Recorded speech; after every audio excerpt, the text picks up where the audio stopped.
बिस्मिल्लाहिर्रहमानिर्रहीम। मुँह बोले भाई से पर्दा करना ज़रूरी है या नहीं है। मेरे मोहतरम सामीन, अक्सर हमारे मुआशरे में ये बात नज़र आती है कि अगर कोई औरत किसी ऐसे मर्द को जो उसका महरम नहीं है उसे अगर भाई बोल दे तो फिर उससे पर्दा भी नहीं करती और उसका घर में आना जाना भी होता है। और जिस तरह सके भाई से गुफ्तगू होती है बग़ैर तकल्लुफ़ के, उसी तरह हमारे मुआशरे में हमें ये बात नज़र आती है कि बहस भी होती है, बातें भी होती रहती हैं और कोई लोग इसे मकरूह नहीं समझता।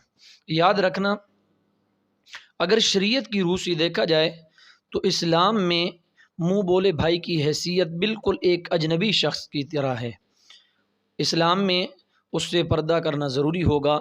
हाँ, अगर कोई ज़रूरत है तो फिर पसे पर्दा उससे बात की जा सकती है, लेकिन शरीयत में मुँह बोले भाई को अपने भाई की तरह मकाम देना और फिर उससे पर्दा न करना, इसका शरीयत में कोई सबूत नहीं है।